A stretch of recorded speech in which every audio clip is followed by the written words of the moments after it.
Glória a Deus, louvado seja o Senhor.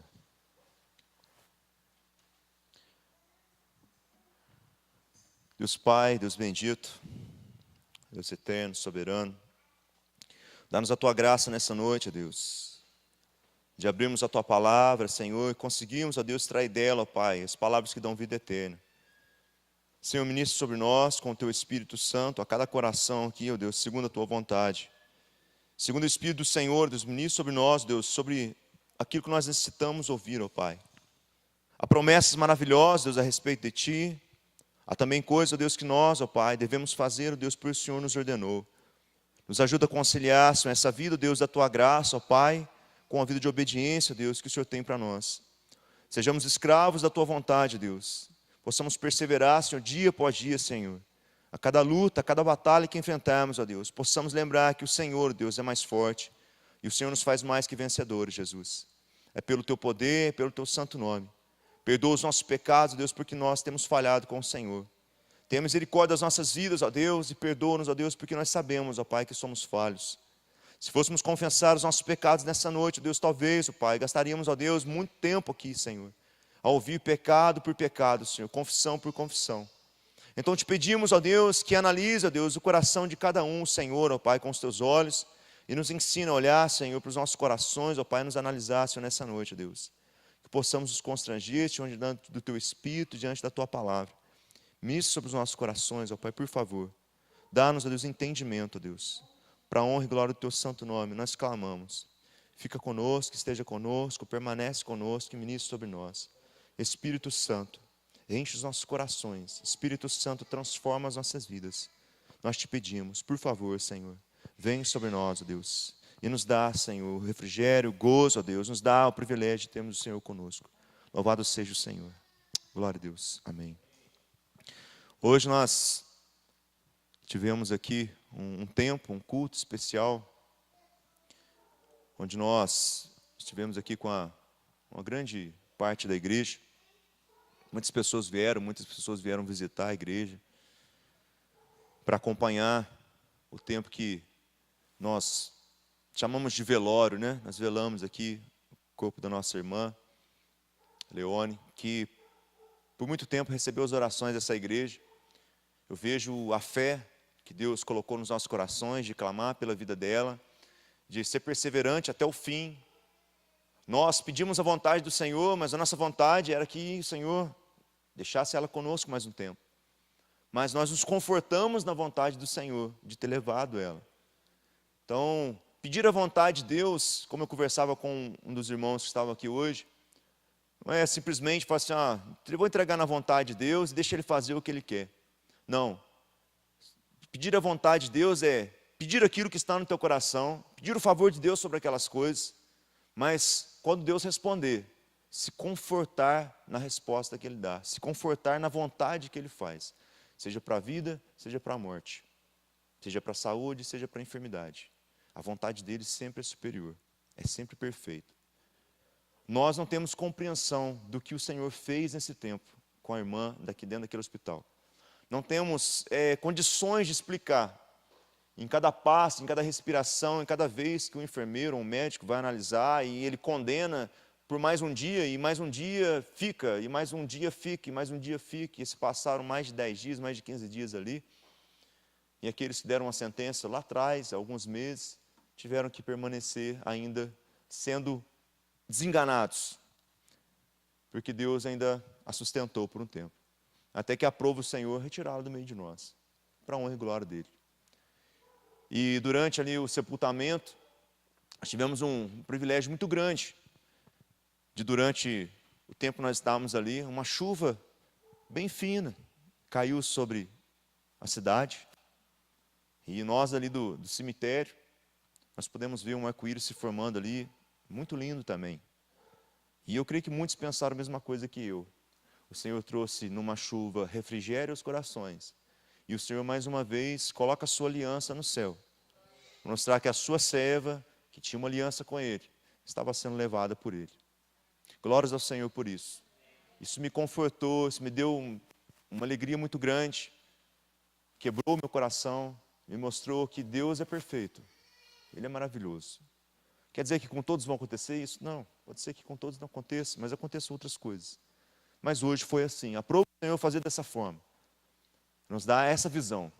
Talvez não foi a visão de todos, mas nos aprove Deus dar essa visão de um refrigério da sua aliança, um refrigério na sua aliança.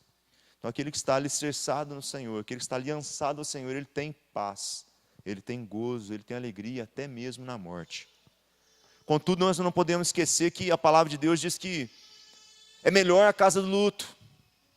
É melhor a casa do luto, porque na casa do luto há reflexão, a dor, a pesar. Você faz uma introspecção, você analisa os seus passos, os seus caminhos. É melhor estar nessa casa do que na festa e no sorriso dos tolos. Porque lá há perdição, há devassidão. Então as pessoas se perdem em piadas, se perdem em sorrisos, que muitas vezes sorriem por um momento, mas durante uma vida toda estão despencadas em tristeza, porque não tem Cristo Jesus. Glórias a Deus por isso. Abra comigo a sua Bíblia, em Mateus 11.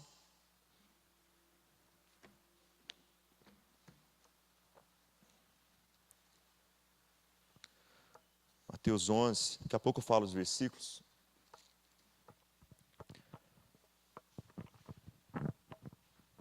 Nós temos tratado nas escolas bíblicas com os jovens, um assunto aí que a gente tem já há mais de 6 meses tratado, que é como fazer diferença na nossa geração.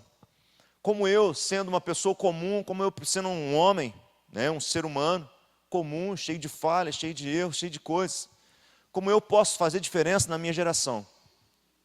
Como homens do passado fizeram diferença nas suas gerações.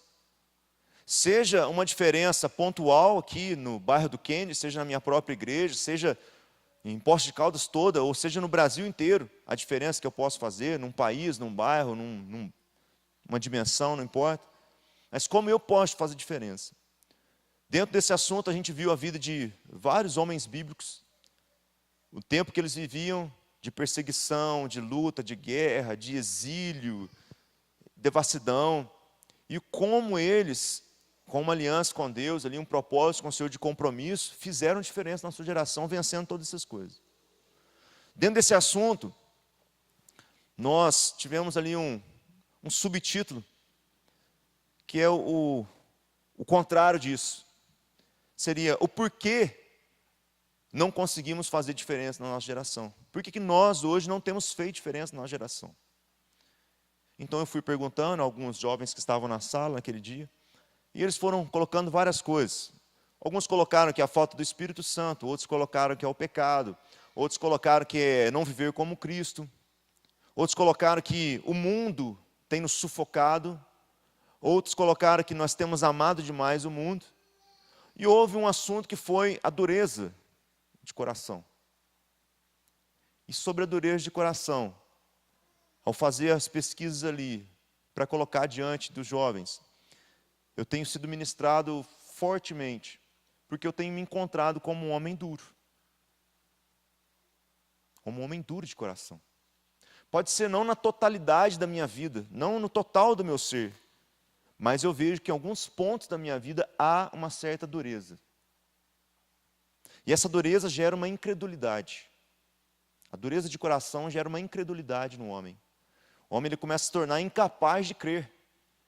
Vai se tornando incapaz de ver as obras de milagre e crer que essas obras vêm de Deus. Ele pode até crer no milagre, porque não tem como não crer, porque já aconteceu. Mas ele não consegue, na sua vida, unir as duas coisas, que aquele milagre só foi possível porque veio de Deus. E se Deus é poderoso para fazer milagre, então Deus é poderoso para fazer qualquer outra coisa. Então eu preciso servir esse Deus. Então o homem duro de coração, ele não consegue entender essas coisas. E eu vejo que na minha vida existem muitos pontos na minha vida que eu tenho tido esse impedimento pela dureza do meu coração. Eu não tenho conseguido ver as maravilhas de Deus e crer, não que elas acontecem, mas crer que Deus as fez acontecer. Porque Ele é poderoso para fazer. E ao crer nisso, me deixar ser subjugado por Ele, dominado por Ele, me submeter a Ele. Eu não sei se os irmãos vão se encontrar nos textos que eu vou ler aqui nessa noite. Não sei se os irmãos, assim como eu, vão se ver da mesma forma. Mas se não, fica a palavra dessa noite aqui. Jesus fazia milagres por onde ele passava. Mas havia alguns lugares, perto de onde ele morava, que foi os lugares que ele mais fez milagres. Por estar muito próximo ali de sua residência, muito próximo de onde ele circundava, onde ele começou o ministério dele.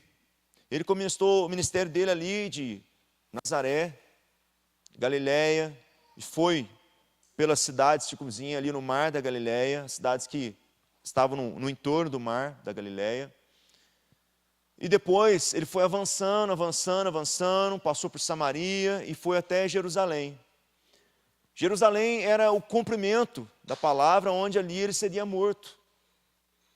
Então, por muitas vezes, ele passou por Jerusalém, mas não entrava na cidade de Jerusalém. Passava ali ao entorno da cidade, nas casas que ficavam para fora da grande cidade, da cidade de Davi, a antiga cidade. Então, ele passava por ali, mas não entrava. Até que chegou o momento onde ele entra, e ali ele é questionado, ali ele ministra, mas também é morto, preso, morto, torturado, crucificado, mas hoje ressurreto. E Jesus tem uma mensagem para aqueles homens. Homens como nós, talvez religiosos. Homens que iam à igreja, homens que liam a palavra. Irmãos, o judeu era separado, os meninos, os homens eram separados. Eles eram ministrados com a Torá, que são os 5 primeiros livros da Bíblia, até os 8 anos de idade. Então, até os 8 anos de idade, os meninos praticamente já tinham decorado os 5 primeiros livros da Bíblia. Então, se falar de um jovem judeu, era um jovem que conhecia a palavra, porque os 5 primeiros livros já tinha decorado. E normalmente é um livro que ninguém quer ler, né? Números. Você vai ler Números, você dá um tilt na cabeça da gente, né? Até o irmão estava lendo o Êxodo lá e comentando comigo a respeito das medidas do templo, mais, que é um espetáculo aquilo. Mas são coisas assim que tremendas demais para nós entendermos. Por que Deus colocar essas coisas? Por que Deus fazia assim? Por que Deus estabelecer leis daquela forma? Você vê em Levítico ali a forma de adoração, sacrifício, 2 êfas de farinha, 1 êfa de farinha, aí você vai ter que ver que medida que é essa, grão de trigo, pombinha, tem que ser assim, separado dessa forma, um boi, não pela metade, só 1/4. A gente pira a cabeça. Mas um menino judeu com 8 anos já decorou tudo isso, decorou.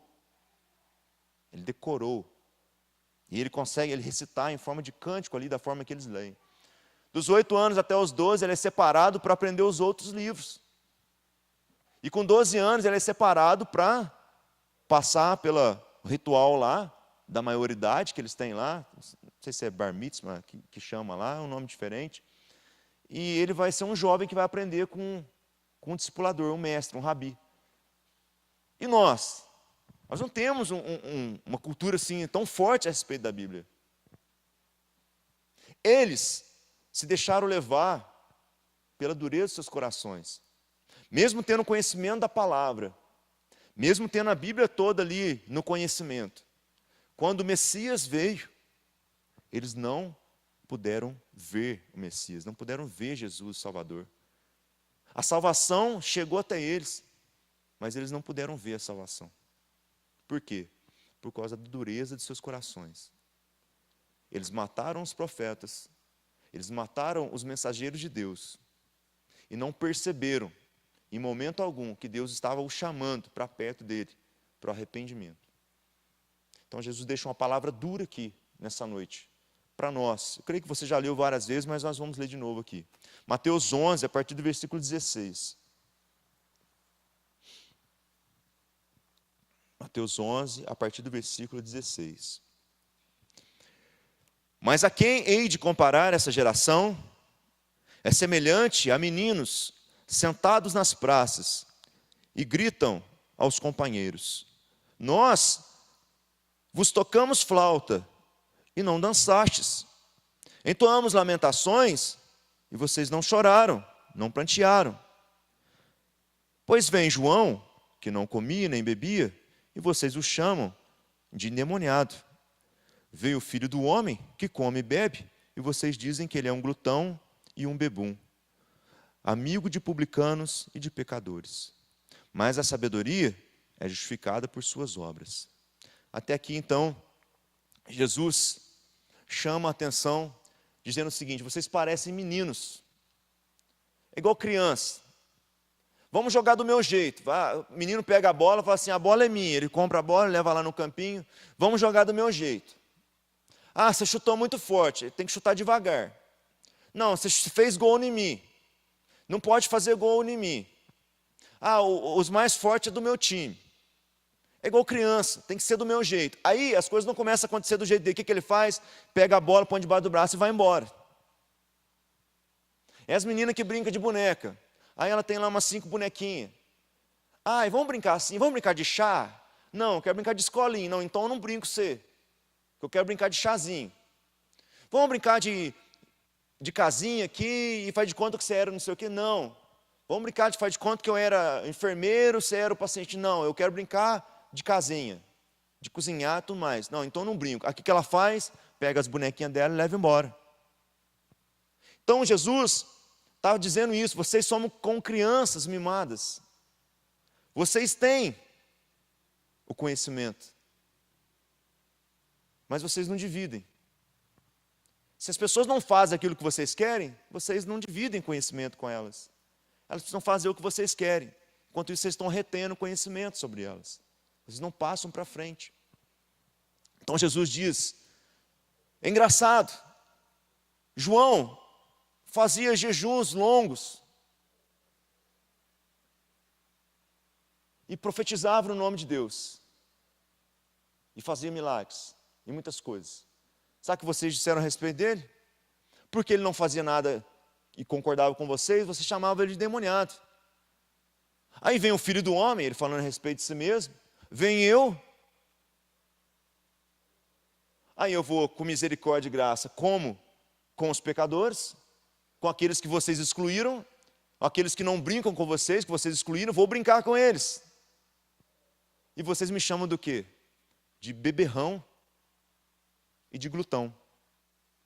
Come demais e bebe demais. Então até aqui Jesus está chamando essa atenção desse povo. Agora Jesus vai revelar o porquê. E o que ele tem reservado para esse povo. A partir do 20. Passou então Jesus a gritar ou a clamar, minha versão está aqui, encrepar ou repreender as cidades nas quais ele operara numerosos milagres, pelo fato de não terem arrependido. E ele começa, ai de ti, Corazim, ai de ti, Betsaida, porque se em Tiro e Sidom se tivessem operado os milagres que em vós se fizeram, há muito que eles se teriam arrependido com pano de saco e cinza. E contudo, vos digo, no dia do juízo haverá menos rigor para Tiro e Sidom do que para vós outros. Tu, Cafarnaum, elevar-te-ás porventura até os céus? É certo que descerás até o inferno, porque se em Sodoma se tivesse operado os milagres que em ti se fizeram, teria ela permanecido até o dia de hoje. Digo-vos, porém, que menos rigor haverá no dia do juízo para a terra de Sodoma do que para contigo. Deus trata duas coisas aqui. Ele faz comparações. Ele faz comparações com cidades de Deus, chamadas cidades ali do povo de Deus, que tinham adoração a Deus, mas que não estavam crendo em Deus. E ele coloca cidades completamente devassas ali, cidades sem Deus, que adoravam outros deuses, e diz o seguinte, se um desses milagres aqui, ou pela quantidade de milagres que eu fiz aqui, de maravilhas que foi feito aqui, que vocês viram, tivesse sido feito lá, eles teriam crido. E teriam sido salvos. Eles que dizem não ter Deus. E vocês que dizem Deus não conseguem crer. Muitas vezes nós somos assim. Nós temos Deus, temos a palavra, temos tudo. E às vezes vem um incrédulo, e ele se derrama diante de Deus, e Deus faz sobre a vida dele. E nós ficamos aqui, a ver navios. E Deus fazendo, mas nós não conseguimos enxergar. Nós não conseguimos ver. Então, muitas vezes, um incrédulo ou um ímpio, ele goza do milagre de Deus, ou ele goza de um favor de Deus, porque naquele momento ele creu. Nós temos um homem, um centurião, que chega diante de Jesus e fala assim: mestre, o meu servo está doente, está morrendo. O que você quer que eu faça? Fala para mim o que eu tenho que falar para ele ficar bom. Eu vou lá. Não. O senhor não entendeu, eu não sou digno que o senhor esteja na minha casa. Eu sou um ímpio, eu sou um romano, eu sou impuro. Ele entendia o que significava aquilo do judeu para o gentio. Eu não sou um adorador desse mesmo Deus, mas eu creio em Ti. Eu creio na Tua palavra. Eu tenho fé em Ti. Dá uma palavra para mim. Uma só palavra. O que eu preciso falar. E eu vou levar. Assim como eu, centurião, dou a palavra diante dos soldados e eles cumprem, eu sei que quando o Senhor soltar a Tua palavra da Tua boca, ela vai se cumprir. Pela ordem e autoridade que o Senhor tem. Jesus então vira e fala assim: eu não vi fé como essa em Israel. Um gentio, um não judeu. Muitas vezes a pessoa que não está na igreja, às vezes ela tem mais fé do que nós. Porque ela anda com o coração quebrantado. E nós com o coração endurecido. Nos endurecemos. Porque temos a palavra, porque temos a igreja, porque temos o lugar, porque agora nós batizamos, porque agora nós estamos certinho. Muitas vezes nós endurecemos com isso. Isso entra no nosso ego, trata o nosso ego, e o nosso ego fica inchado com essas coisas. Mas não são coisas que nos dão o poder. São coisas que nos confortam. E eu acho que por estar fazendo tudo isso, eu vou ser salvo. E na realidade não. Esses homens aqui tinham certeza da sua salvação. Porque eles eram um povo escolhido. Eles eram um povo de Deus. O povo que foi tirado lá do deserto, pela mão forte do Senhor, e que atravessou o deserto por 40 anos, que recebeu o pão do céu, que recebeu a lei, que recebeu a proteção de Deus, recebeu carne, recebeu tudo. O Senhor os fez dominar, o Senhor lhes deu os reis poderosos, os reis dominaram sobre a terra, fizeram um monte de coisa. Então eles se achavam que nós já estamos salvos, nós pertencemos à nação de Israel, somos de Deus.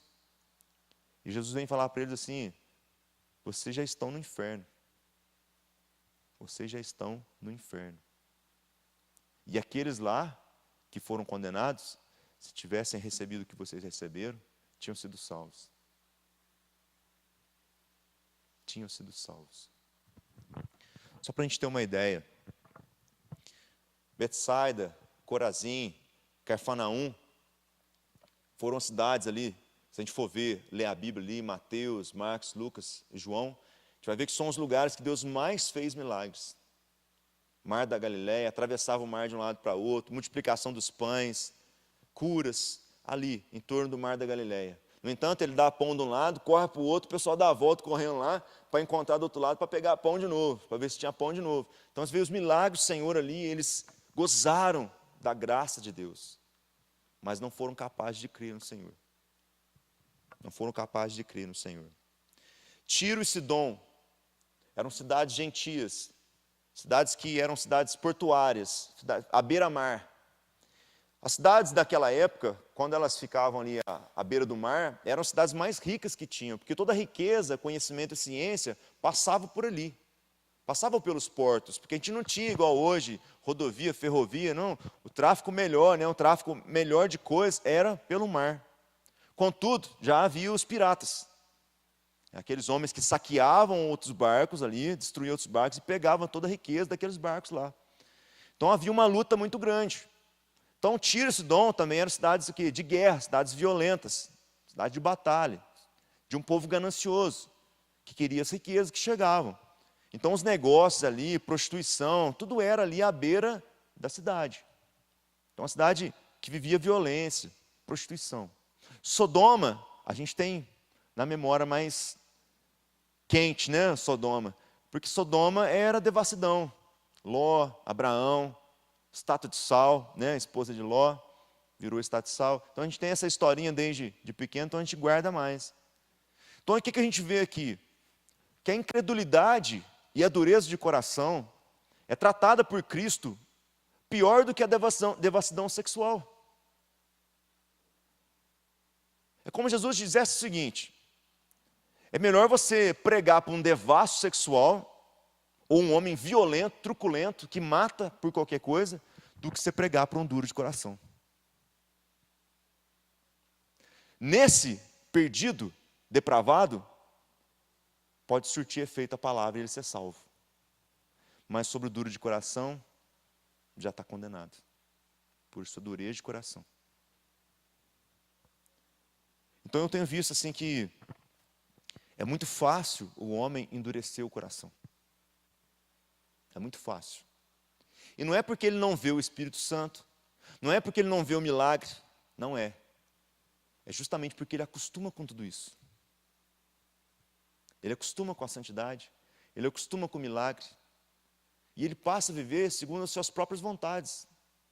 Então ele cria um Deus para ele, ou ele cria uma forma de viver em Deus para ele, e ele começa a viver segundo aquilo lá, ele já não está vivendo mais segundo a vontade de Deus. Ele cria um campo para ele favorável de coisas que ele vai fazer religiosamente, ele vai cumprir. Então ele cria para ele lá um método. Eu vou ler a Bíblia às 5 horas da manhã, até às 6. A partir das 6 eu vou orar até às 7, às 7 eu vou arrumar para o serviço e vou trabalhar. Meio-dia é meu almoço, eu vou orar do meio-dia ao meio-dia e meia. Depois do meio-dia e meia eu vou almoçar, aí eu volto 1 hora para o serviço. 3 horas da tarde eu vou dar uma pausa de 15 minutos e vou orar 15 minutos. Então ele começa a fazer um método de busca. E ele tem o quê? Segurança naquele método. E não segurança em Cristo. Então ele crê que se ele fizer tudo aquilo lá, Deus é favorável a ele. Então ele se tornou um religioso. Praticante do quê? De um ritual ou de rituais. E ele passa a não ver mais com liberdade as coisas de Deus. Então um dia, quando ele deixa de fazer uma oração, ele fala assim: ai meu Deus, eu não orei hoje às 5 horas da manhã, eu acordei muito tarde, o que eu faço agora? O que eu faço agora? E eu não orei, eu preciso pedir perdão porque eu não orei hoje. Então ele não vive segundo a graça, ele vive segundo a lei. Que lei? Lei de Deus? Não, lei que ele mesmo criou. Ele criou uma lei e por muito tempo ele executou aquilo. E agora ele vive segundo aquela lei que ele criou. Ele criou um peso sobre ele mesmo. Para quê? Para tentar salvá-lo. De que forma? Se ele praticar aquilo tudo lá, Deus vai dar favor para ele. Deus vai favorecer. É como alguém que estipula uma oferta, e quando ele não pode ofertar, ele fica doido porque ele não pode ofertar, mas não porque ele não tem o que dar. É porque se ele não ofertar, Deus vai tirar dele. Deus vai tirar a bênção dele, porque ele não ofertou esse mês. Então ele está preso a uma lei. Ele não consegue conhecer a graça. Esses homens esperavam quem? Um rei. Mas um rei que ia ser como Davi. Porque provavelmente eles idolatravam Davi. Havia uma idolatria a respeito de Davi, um rei que foi um grande rei. Talvez o maior dos reis ali de Israel. Depois, Salomão, que construiu o templo. Templo esse que eles adoravam, ofereciam ali o seu sacrifício. Podiam contemplar o Senhor ali. Sacerdotes ministrar diante de Deus. Então você tem Davi, aí você tem Salomão. Duas referências grandes, de sabedoria, de conhecimento, e de obras que fez, de batalhas que venceu. E esses homens pensavam que Jesus ia vir como rei Davi. Saul matou 1000, Davi matou 10.000. Bom, se Saul matou 1000, Davi 10.000, esse rei vai matar o quê? 100.000 sozinho. 200.000 sozinho. Porque esse é o Messias, é o Salvador, é o Rei dos Reis. Com a espada poderosa e forte, né? Tem uns salmos lá que diz: com a sua espada poderosa e forte, ele devasta exércitos. Aí o cara vê o salmo ali, não, ele vai ter uma espada gigantesca e vai passar sarrafo ali no exército inteiro. Ele vai ser muito mais grandioso do que Davi. Há muitos textos que falam, muitos salmos que falam do Messias. Mas eles não conseguiam enxergar que o poder do Messias era um poder muito maior do que o poder de um homem, do que matéria física, do que coisas carnais, do que o homem podia fazer. Mas é o próprio Deus encarnado. Assim como Deus, por várias vezes, fez com que o povo de Israel vencesse batalhas, sem ao menos levantar uma espada ou uma mão, sem ao menos sair do próprio acampamento. Assim, Deus colocou poder sobre o Messias para destruir os inimigos, devastar todas as coisas.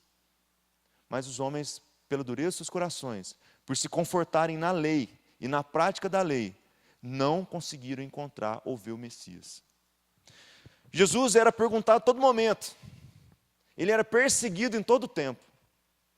Os homens não conseguiam ver a cura que Jesus fez. Por quê? Porque eles estavam preocupados que Jesus fez a cura no sábado. Você viu o que ele fez? Eu vi, rapaz. Você viu mesmo? Vi. Curou no sábado. Ele trabalhou no sábado, hein? E eles não conseguiam ver que aquele homem ali, por 20, 30 anos, estava daquele jeito ali. E Jesus, com a palavra, levanta, anda. Com a sua palavra, curou aquele homem. Eles não conseguiram ficar, contemplar aquela obra, aquela maravilha de Deus. Nicodemos foi um homem um pouco diferente. Nicodemos ali no meio do sinédrio, numa reunião, ele fala assim, mas gente, vem cá. Um pouquinho aqui de juízo aqui. Tem como alguém fazer o que ele faz se esse alguém não vier de Deus? Nesse momento parece que há um silêncio assim. Parece que começa a entrar assim, parece que a consciência começa a entrar, o juízo começa a entrar na cabeça. Aí o que eles falam? Nicodemo, você está andando com ele agora? Não é isso, eu estou tentando trazer. Não, você está andando com ele agora? Ele se sente ali constrangido e não luta por aquilo, né? Mas você vê que ele fica constrangido e depois ele vai até Jesus. Porque aquilo ficou incomodando ele. Havia palavras ali de vida eterna, mas ele não sabia como ele poderia nascer de novo. E a preocupação era desse, como que eu posso nascer de novo? Como um homem, sendo velho, pode nascer de novo? Agora a minha cabeça aqui pifou. Jesus tem então uma conversa com ele, e ele questiona, fala a respeito do nascer do Espírito, nascer da água e do Espírito, batismo, do poder do Senhor. Nicodemos fica ali, fala assim, Nicodemos, você é mestre, você ensina as pessoas a palavra e você não consegue compreender essas coisas? Estou tentando explicar com você com exemplos simples, mas você não consegue compreender. Pensa bem se eu começar a falar das coisas espirituais aqui, das coisas grandes, como é que você vai fazer? Mas há uma misericórdia, você vê que há uma misericórdia em Jesus, ele respeita de Nicodemos. Como que eu tenho recebido a palavra no meu coração? Como que você tem recebido a palavra de Deus no seu coração? Isso é verdade mesmo, hein? É verdade mesmo, hein? Não, concordo. Está aqui escrito aqui, concordo plenamente. E daí? Vamos viver a partir de hoje? Eu tenho vivido isso aqui? Não, isso aqui eu vou viver sim, eu tenho vivido sim. Porque assim, eu não estou olhando isso aqui, mas eu estou fazendo isso aqui todo dia, eu faço isso aqui todo dia, eu faço isso aqui todo dia. Eu faço isso aqui. Jesus, num dos seus ais, ali em Mateus 23, ele fala assim, ai de vocês, fariseus, hipócritas, porque vocês escolhem o dízimo do hortelã, do cominho, do endro, mas vocês faltam em misericórdia e justiça. Vocês não são misericordiosos e nem justos com ninguém. Faça misericórdia e justiça. E também faça as outras coisas. Quer cumprir a lei? Então cumpra ela toda. A lei não pode ser cumprida sem misericórdia, sem graça. Não dá. Então a gente lê o texto lá, né? A gente lê o texto do amor. Ainda que eu entregue o meu corpo a ser queimado, ainda que eu faça tudo para todos, ainda que eu dê as coisas que eu tenho, distribua aos pobres, sem amor eu nada sou. Então sem misericórdia, sem graça. Jesus por várias vezes fala, se vocês entendessem o que é misericórdia quer e não sacrifícios, vocês encontrariam o caminho. Mas como vocês não conseguem compreender, corações endurecidos. Jesus passava por várias cidades, andava o dia todo. Esses camaradas andavam atrás de Jesus o dia inteiro, tentando encontrar alguma coisa para incriminar Jesus. Aí teve um sábado que Jesus passa na beira de uma estrada, ele e seus discípulos estavam com fome, seus discípulos então esticam a mão um trigal, pegam ali o trigo, debulham e comem. Olha lá, aqui, ó, acabaram de errar lá, ó. Estão trabalhando no sábado. Mais uma vez, Jesus e os seus discípulos sendo acusados de trabalhar no sábado. Eles não conseguiram ver que aqueles homens estavam com fome. Precisavam comer. Jesus pergunta então, o que é maior? O sábado ou o homem? Quem foi feito para quem? O homem foi feito para o sábado ou o sábado foi feito para o homem?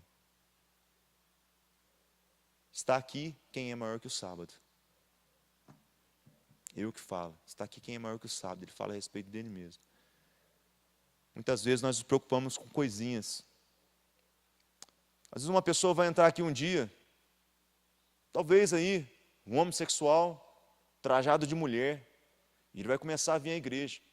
Eu tenho certeza que a minha preocupação, talvez, ou de algum irmão, vai ser, quando será que ele vai vestir roupa de homem? Isso é o quê? Preocupação com a aparência dele, preocupação com a igreja ter uma pessoa diferente lá, com o que as pessoas vão falar, ou preocupação se o Espírito Santo está agindo no coração dele? Então nós queremos rapidamente que aquela pessoa mude de aparência, para não constranger, para não mudar. Mas e a compaixão de sentar do lado dele, orar com ele, ler a Bíblia com ele? Onde que está? Nós falhamos muitas vezes nisso. A palavra diz que alguém te pede esmola. Ou então você vai até uma pessoa que precisa comer, pregar a palavra para ela. Aí você vai lá, faz um discurso lindo a respeito de Jesus. O cara morrendo de fome.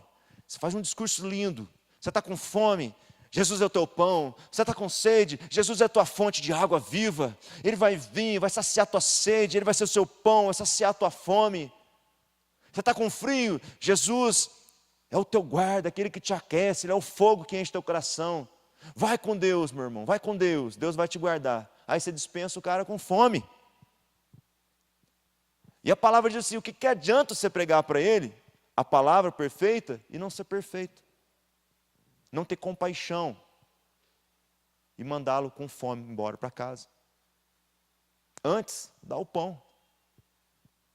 Dá de alimento, dá de comer para ele. Depois que ele estiver alimentado, aí você vai e prega a palavra, se der. Talvez não vai dar, porque ele vai comer e vai embora. Mas deixa ele lá. Aquela graça, aquela misericórdia que foi feita sobre a vida dele, Deus vai falar com ele depois. Deus vai cobrar dele depois. Que um dia se ele falar assim, ó, ninguém me amou, ninguém teve misericórdia de mim, Deus falou assim, teve sim. Eu mandei um servo meu lá, ele te deu comida. Você não morreu de fome porque ele te deu comida. Não foi só um não, eu mandei aquele naquele dia, eu mandei o outro naquele dia, eu sustentei você todos os dias, porque você não morreu de fome. Ah, mas agora eu morri de fome então, porque agora chegou a sua vez. Ah, então só deixou eu morrer de fome. Não, chegou a tua vez. Tirei você. Aparta de mim. Você não viu os cuidados que eu tenho para você. Pregaram para você, deram pão para você, mas você não conseguiu enxergar. Agora, o que Jesus fala aqui, que é muito mais fácil esse homem se converter pela misericórdia, pela graça, por talvez ver que isso é um milagre. Como que alguém sai da sua casa, vem aqui de madrugada, me dá um pão? Como que alguém me chama aqui, vê uma necessidade minha, pega o carro comigo aqui, vai lá e compra coisa para mim e traz aqui? Como que alguém exerceu de misericórdia e veio aqui orar comigo? Como que alguém pode fazer isso? Eu sou pecador, estou no tráfico, eu sou uma prostituta, seja qualquer tipo de vida que possa ter. E você vai lá e age de misericórdia e graça. E a pessoa talvez vai ficar com brasas vivas sobre a cabeça dela e vai questionar. Jesus fala que é muito mais fácil essa pessoa se converter do que aquele que está vivendo uma vida religiosa, talvez está até dentro da igreja e vendo milagres. É provável que ele vá para o inferno. É muito triste. Senti uma tristeza muito grande. Porque muitas vezes nós nos confortamos na palavra. Eu leio a palavra, não sei, se é o versículo tal, não sei onde está. Fala aí, qualquer palavra aí, ó.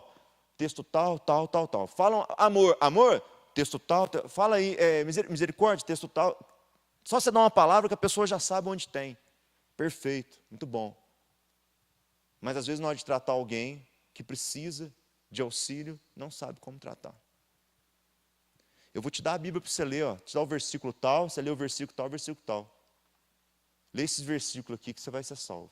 Não, lê esse versículo que isso aqui vai te ajudar. Não, ele não precisa de versículo, ele precisa de amor. Ele precisa de cuidado, ele precisa de carinho. Ele precisa da sua vida na vida dele. Ele precisa sentir isso. Então muitas vezes nós falhamos nisso.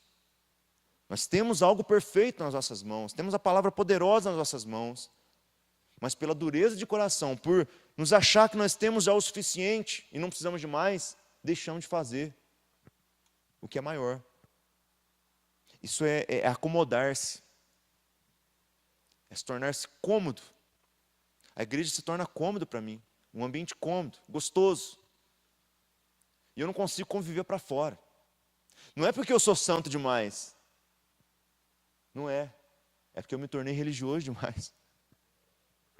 Então eu não consigo conversar com a pessoa lá, não é porque eu sou santo e não consigo ouvir, não. É porque eu não tenho misericórdia o suficiente para dar o meu ouvido, ainda que para ouvir besteiras, mas ficar ali até que surja uma oportunidade de eu pregar a palavra para aquela pessoa. Ou até que eu possa executar a misericórdia a respeito da vida dela e amá-la o suficiente para que eu possa pregar para aquela pessoa. Eu quero chegar assim na mágica, vim aqui, ó, Jesus te ama, aqui eu faço a pregação e eu quero que a pessoa se converta. Acabou. Não, eu preguei a palavra para ela, agora eu preguei. Não, mas e a vida na vida? Você teve misericórdia? Você a amou? A palavra fala de Jesus, do jovem rico, aquele homem rico ali, que não o aceita. Pelo contrário, se entristece ao ouvir o que ele tinha que fazer. Mas Jesus fala que quando ele olhou para aquele jovem, ele o amou. Ele o amou. Jesus foi carinhoso com ele. Jesus foi cuidadoso com ele. Ofereceu a ele a eternidade. Não por meios que ele queria, mas pelos meios corretos. Me segue. Abandona tudo e me segue. Aquele jovem se entristeceu porque tinha muitas coisas. Mas a palavra diz que Jesus o amou. Jesus o amou. O que tem saído da minha boca? O que sai da nossa boca todos os dias? São palavras de bênção? São palavras que carregam misericórdia e amor? Como tem sido a nossa vida? Nossa vida tem sido admirada pela negação que nós temos a respeito do nosso tempo, das nossas coisas, e a doação que a gente tem da nossa vida para outras pessoas. Hoje nós temos a internet. Como é que está a minha postagem na internet? Como é que estão os meus status ali no WhatsApp? Como é que eu tenho compartilhado? Que palavras eu tenho compartilhado? Os meus planos. Foi falado aqui há algum tempo atrás, um testemunho triste, na escola bíblica, depois a gente repetiu mais à noite, de homens religiosos que não têm planos espirituais. E muitas vezes nós somos assim.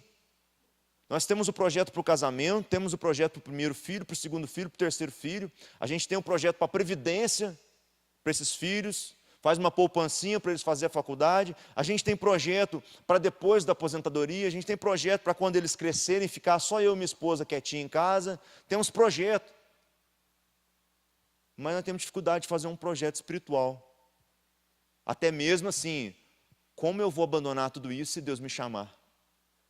Ou estou pronto para abandonar tudo isso quando Deus me chamar? Para fazer o que Ele quer? O que eu poderia fazer hoje?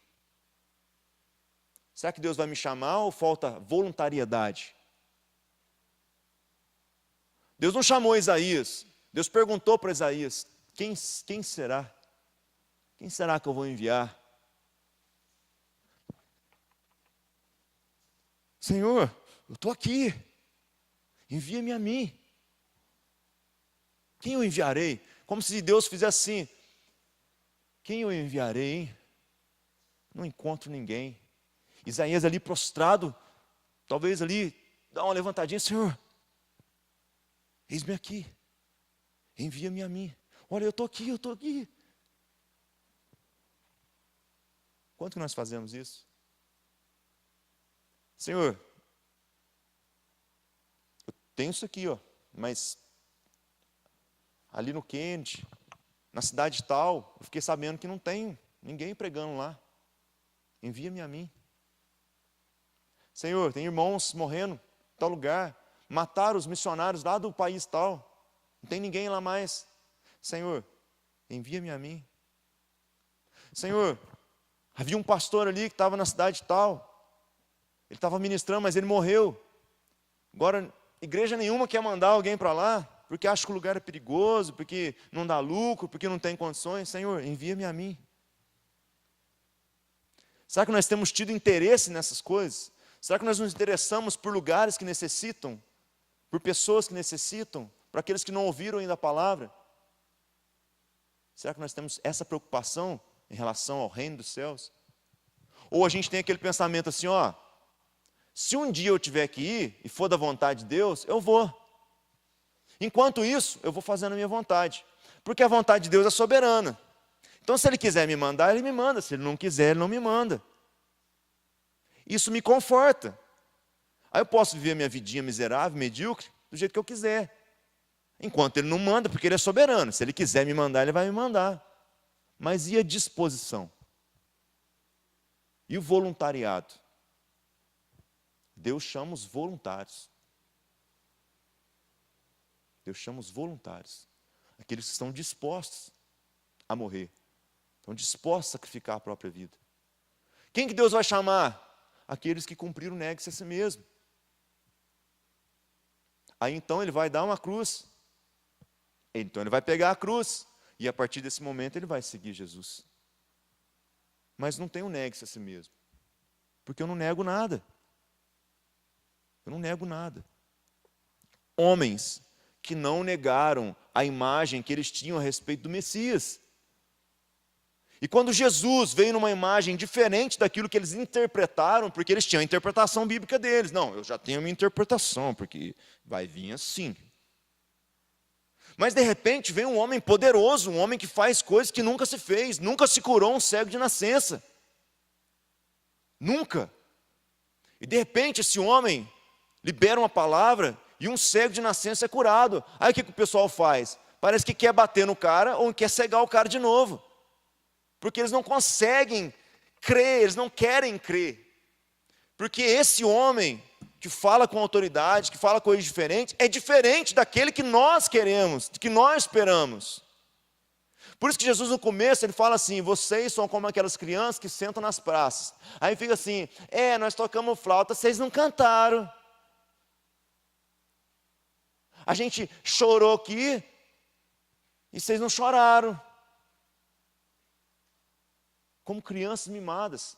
Vocês querem aquilo que vocês querem. Vocês aceitam aquilo que vocês querem. Vocês fizeram uma imagem de mim que não é a imagem que eu sou. Porque vocês não observaram a palavra do jeito que vocês deveriam observar. Vocês observaram do jeito que vocês queriam observar. Vocês fizeram regras em cima dela. Mais do que eu coloquei. E Jesus fala assim, vocês colocam peso além daquilo que a própria palavra já deixa. Por isso ele diz, vinde a mim, vós que estáis cansados e sobrecarregados, pois meu jugo é suave e meu fardo é leve. O jugo é aquela canga, mas o jugo para o judeu era um conjunto de normas, um conjunto de regras que o rabi tinha para os seus discípulos, da sua interpretação bíblica. Esse era o jugo, suave, e um fardo leve de se carregar. E normalmente o que nós fazemos? Nos pesamos em leis que nós podemos fazer, que nós conseguimos cumprir. E o que normalmente a gente faz? A gente quer enquadrar as pessoas naquelas regras que nós conseguimos. Mas o que nós não conseguimos, nós mudamos de assunto. Não, isso aqui, é isso aqui que eu estou falando, mude de assunto não, é isso aqui que eu estou falando. É isso aqui, ó. É isso aqui que a gente tem que cumprir. Isso. Não, mas também tem isso. Não. Isso agora não. Primeiro tem que ser aqui. Aí o outro vai e fala assim, não, primeiro tem que ser o meu. Aí fica degladiando. Cada um quer fazer o que consegue primeiro. Ó, eu consigo jejuar.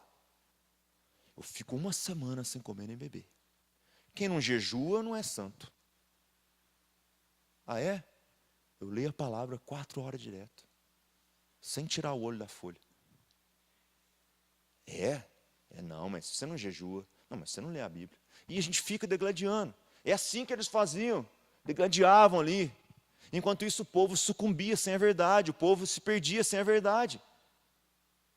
As pessoas estavam à porta, mas não conseguiam entrar, e nem mesmo esses homens entravam. As pessoas queriam entrar, chegavam até a porta, mas esses homens impediam elas de entrar. Porque quando elas iam começando a ver a porta, começando a ver a verdade, esses homens obstruíam a verdade com um monte de leis. E aí? Você está sacrificando quanto hoje? Qual que é a tua oferta hoje? É tanto? Essa oferta aí não sei não. Eu acho que você pode dar mais, hein? Será que você está dando mesmo de coração? Será que você tá... Porque assim, quando a gente dá de coração, a gente dá mais.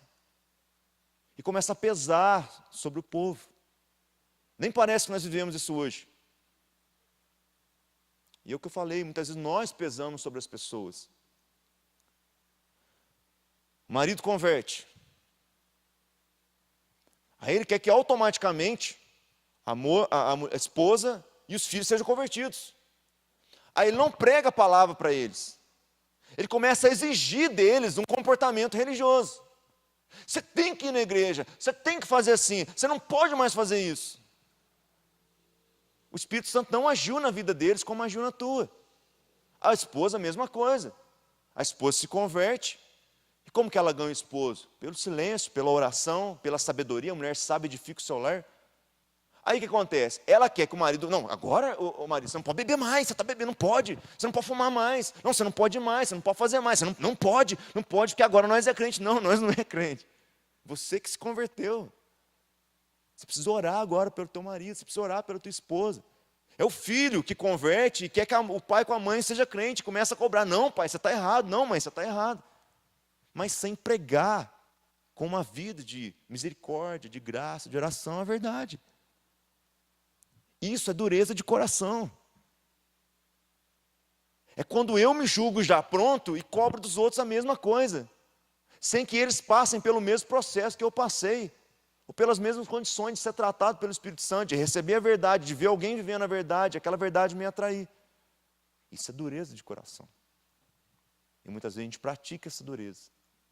E por praticar várias vezes essa dureza, nós deixamos de ver a obra grandiosa de Deus sendo executada. E corremos o risco de sermos mandados para o inferno. Corremos esse risco. E é o que Jesus deixa claro aqui. A dureza de coração, ela é pior que a devassidão do homem, no álcool, na bebida, na droga. É pior do que a prostituta, é pior do que aquele que é depravado sexualmente. É pior do que um homem truculento, violento, que mata por dinheiro, só para ter mais. Dureza de coração é pior do que tudo isso. Porque se um homem desse vê um milagre que nós já vimos, ele se converte. E nós seremos mandados para o inferno. Quantas vezes nós vemos milagre? Quantas vezes dentro dessa igreja aqui, nós ouvimos respostas de oração, de coisas que aconteceram aqui. Conversava com o irmão essa semana, e ele contando respostas de oração. Gente, resposta de oração é milagre. Pode não ser algo extraordinário. Mas pensa bem, um homem pecador, uma mulher pecadora, se levanta, ou se dispõe, ou se prostra diante de um Deus que é santo, poderoso, soberano, que tem a sua vontade que é diferente da nossa. Um homem, ele se diminui, ele se humilha, ele se constrange diante desse Deus, ou essa mulher se constrange diante de Deus, e pede ao Senhor alguma coisa. Aí Deus tem, bilhões de pessoas, mas ele enxerga de forma individual e particular, e ele ouve aquela oração, e ele faz o que aquela pessoa pediu. Gente, se isso não é extraordinário e poderoso demais, o que pode ser? Eu poder comprar uma Bíblia e ler ela inteira? Qualquer um faz.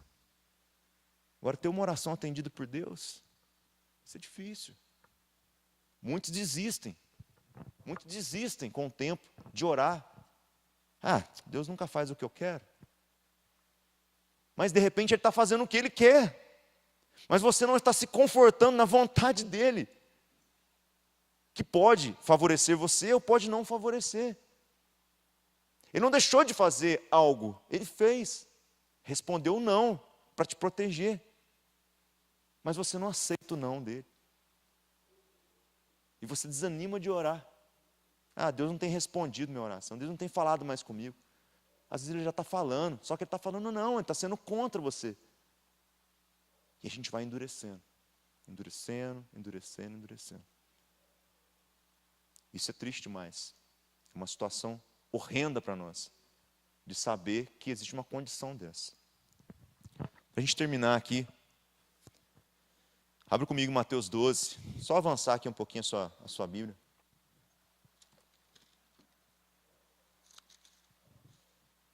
Mateus 12, versículos 39 e 40.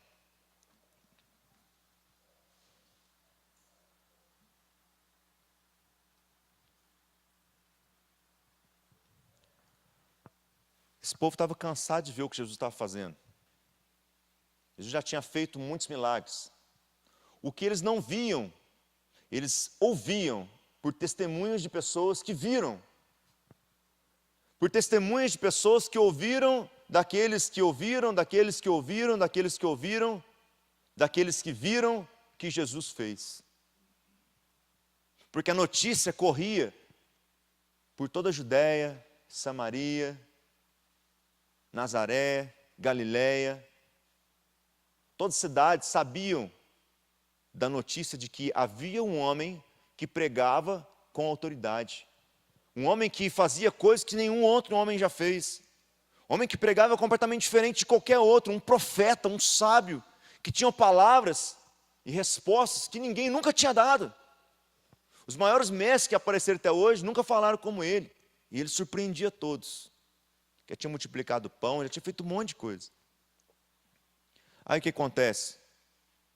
Para testar Jesus, muitas vezes nós queremos testar Deus.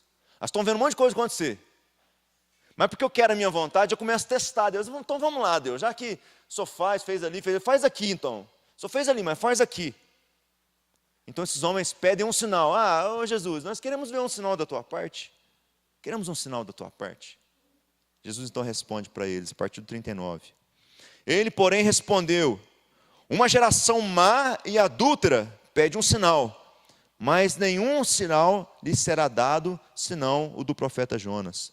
Porque assim como esteve Jonas 3 dias e 3 noites no ventre do grande peixe, assim o Filho do Homem estará 3 dias e 3 noites no coração da terra. Então Jesus profetiza a respeito da sua morte. E que a sua morte duraria 3 dias. Esses homens não foram, talvez, humildes o suficientes para guardar as palavras de Jesus. E um pouco mais à frente, a gente vê claramente essas palavras se cumprindo.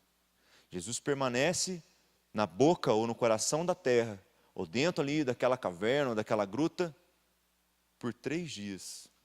Mas no 3º dia, ele ressurge. Assim como Jonas, ao ser submerso no mar, é engolido pelo peixe, ele permanece por 3 dias, depois é solto na terra. Assim Jesus cumpre a sua palavra que ele deixou para esses homens aqui. Vocês querem, eu sei os sinais que vocês querem, eu sei.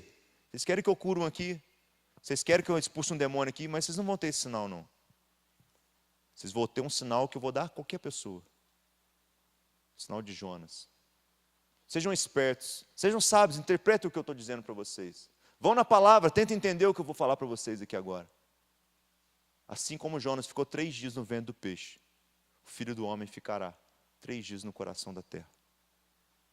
E esses homens não foram capazes de encontrar Cristo ainda depois disso. E ver que se cumpriu a palavra dele. Tamanha a dureza do coração. Sabe o que acontece? Muitas vezes a gente desafia o Senhor nos dá um sinal, e mesmo assim nós não cremos que é Deus, porque o nosso coração está endurecido.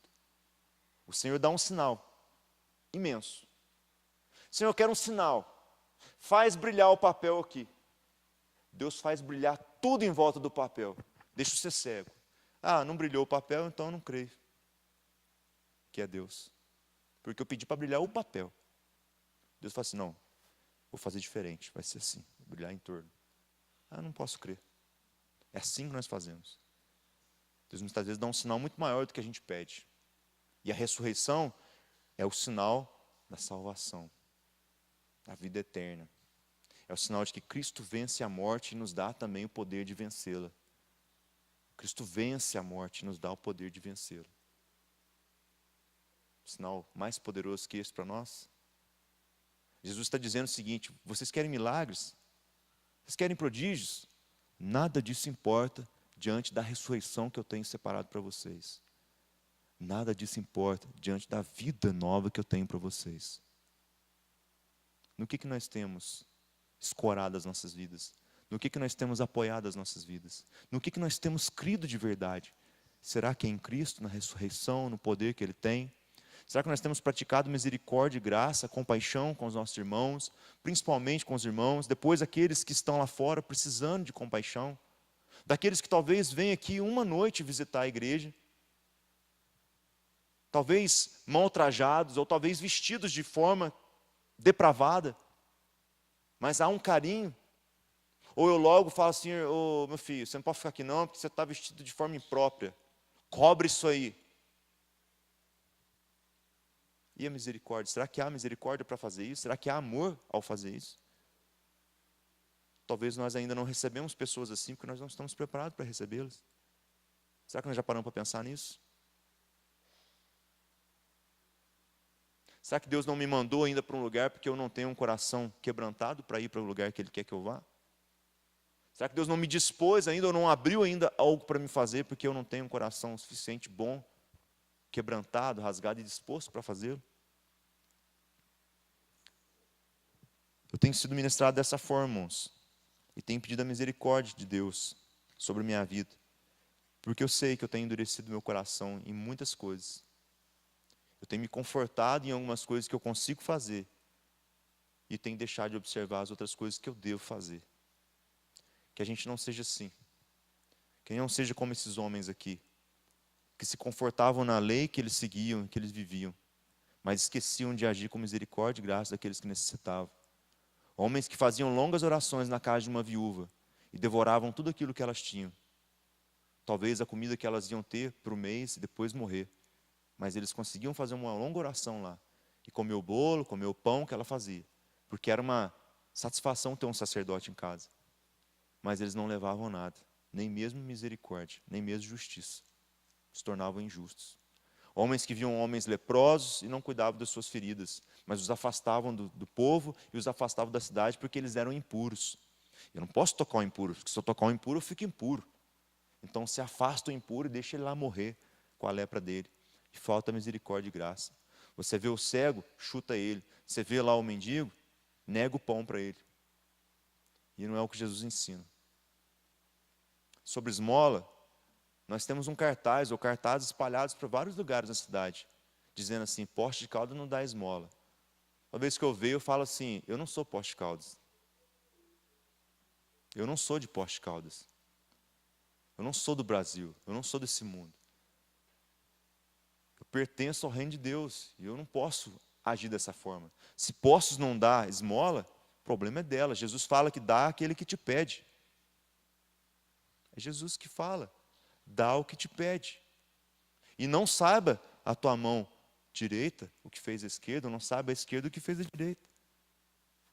É para eu dar e nem para me gloriar daquilo que eu fiz. E nem para lembrar daquilo que eu fiz. Para dar. Então muitas vezes nós, não, mas tem uma lei, tem uma norma aí que fala, mas e a misericórdia e a graça?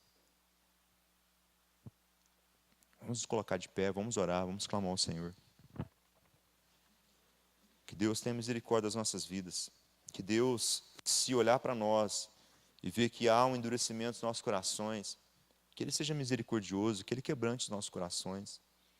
Que sejamos homens de corações quebrantados, ou corações contritos, de espírito quebrantado. A palavra fala, bem-aventurados os humildes de espírito.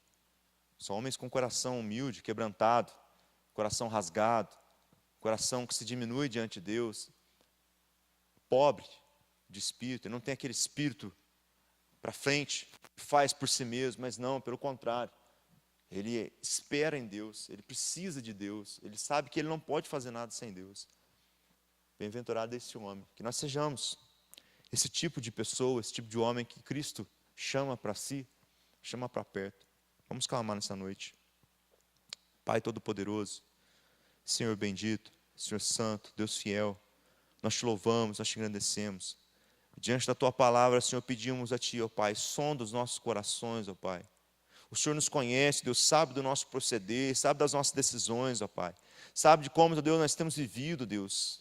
Mais do que nós mesmos, o Senhor sabe, Deus, das nossas vontades e desejos, ó Pai. E se elas não estiverem alinhadas com as tuas, ó Pai, por favor, quebra o nosso coração até que fiquemos, ó Deus, completamente moídos, ó Deus, diante da tua presença. Até que o ego, Deus, já não exista mais, ó Pai. Até que sejamos nada, pó, Senhor, da terra, ó Pai. Para que o Senhor possa colocar a tua mão sobre nós, com as águas do Espírito Santo, Pai, nos molhar, Deus, e nos moldar segundo a tua vontade, Deus. Como barro nas tuas mãos, Senhor, molda as nossas vidas, nos transforma, Senhor, a tua imagem, a tua semelhança, ó Deus. Pai, nos faça temer mais o Senhor, ó Pai, nos faça temer, ó Deus, o teu santo nome. Nos faça, Deus, ter compaixão, Deus, com aqueles, Deus, que necessitam, Pai, com aqueles que precisam. Não nos deixe, ó Deus, olhar, Senhor, com olhos, ó Deus, de quem tem a lei, Senhor, nos olhos, ó Deus, e uma palavra afiada nos lábios, mas nos faça olhar com aqueles que têm um coração, Senhor, compassivo, ó Deus, assim como Cristo tinha, ó Deus. Sejamos nós também com o coração segundo Ele, ó Pai, por favor, ó Deus.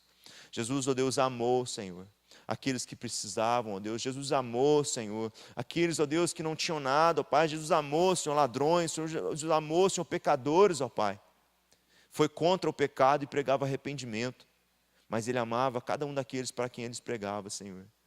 Com compaixão, com dor no coração, falava a verdade, oferecia salvação e eternidade, oferecia um mestre, um líder que era Ele mesmo, e muitos recusaram segui-lo, Pai.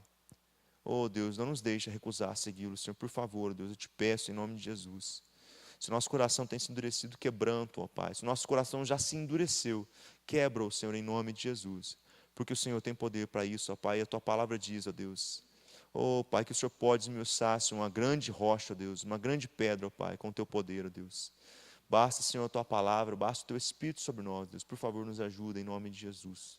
Nós clamamos a ti, ó Pai. Amém, Senhor. Quero chamar aqui o pastor Gerson. O nosso mês não acabou ainda, ele está acabando. Nós temos a oração aqui pelos filhos, tem sido feito todo dia de manhã. Durante os cultos a gente tem também separado para ter um tempo de orar. Nós estamos numa geração terrível. Uma geração que tem se entregado, uma geração que tem pecado. Um dos maiores problemas hoje é a homossexualidade. Tem tomado as casas, tem tomado de uma forma muito grande. Depois vem questão de vícios, estão terríveis, crianças estão entrando aí em experiências aí terríveis. Depois a gente vem a parte sexual, tendo experiências sexuais muito cedo, desejo lascivo muito cedo, por causa daquilo que ouve, por causa das músicas, dos programas que assistem. Nós temos também problemas grandes aí de depressão. Esse dia uma irmã aí pediu oração para uma menina de 11 anos. Então os tempos são maus. Os tempos são maus. Nós precisamos orar por essa geração que se ergue. Precisamos orar por essa geração de filhos que estão aqui, que nós somos filhos também. Então nós precisamos orar muito por essa geração. Precisamos clamar então, pastor.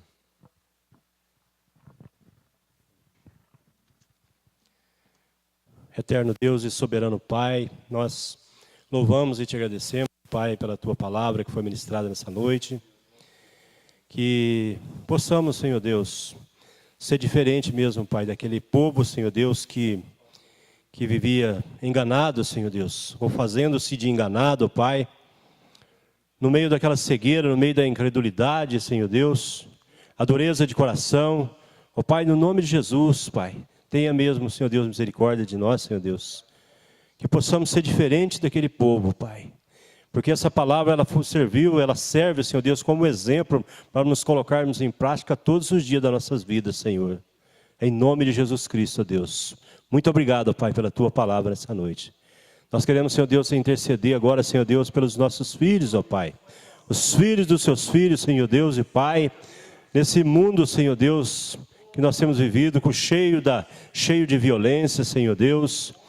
Aonde, Senhor Deus, a prostituição, Senhor Deus, A idolatria, Pai querido, tem levado, Senhor Deus, os filhos, Senhor Deus, à perdição, Pai. Senhor Deus, nós pedimos, Senhor Deus, a misericórdia do Senhor. Nós pedimos ao Senhor Deus os cuidados do Senhor, Pai, para que nos traga livramento, Senhor Deus. Livra, Senhor Deus, de toda cilada do inimigo, Senhor Deus, de todo laço do inimigo, Pai. No nome de Jesus Cristo, ó Deus. Ilumina, Senhor Deus, a mente, o coração. Em nome de Jesus, Pai, purifica os ouvidos, Senhor Deus, a mente, Pai. No nome de Jesus Cristo, ó Deus, para que eles possam, Senhor Deus, beber daquilo que é bom, daquilo que é puro, daquilo que vem do Senhor, do toque do Teu Espírito Santo, ó Pai, que traz transformação na vida deles, ó Pai. Em nome de Jesus Cristo, Senhor Deus e Pai. Livra mesmo, Pai, dos vícios, Pai, vício das drogas, o vício da bebida, Senhor Deus e Pai. Em nome de Jesus, que a companhia deles seja o Senhor, Pai. A companhia deles seja o Espírito Santo do Senhor na vida dos nossos filhos, os filhos dos Teus filhos, Senhor Deus e Pai. Em nome de Jesus Cristo, ó Deus. Em nome de Jesus, Pai. Nós pedimos, ó Senhor Deus, a Tua potente mão poderosa sobre a vida dos nossos filhos, Senhor Deus. Traça mesmo, Senhor Deus, os caminhos, Senhor Deus, dos nossos filhos, ó Pai. Em nome de Jesus Cristo, ó Deus. Em nome do Senhor Jesus, nós pedimos, ó Pai, os cuidados do Senhor, Pai, na escola, no trabalho, Pai, aonde eles estiverem, Senhor Deus, que a mão potente do Senhor esteja sobre a vida deles, Pai. Dê ordem aos Teus anjos, Senhor Deus, para guardar, Senhor Deus, e proteger, Pai. Em nome de Jesus Cristo, ó Deus. Em nome de Jesus, nós te agradecemos, ó Pai, por esse momento na Tua casa, Senhor Deus. Que o Senhor nos leva agora, Senhor Deus, na proteção e na segurança do Senhor, Pai, para a honra e a glória do Teu santo nome, Senhor. Em nome de Jesus. Vão na paz do Senhor, em nome de Jesus. Amém.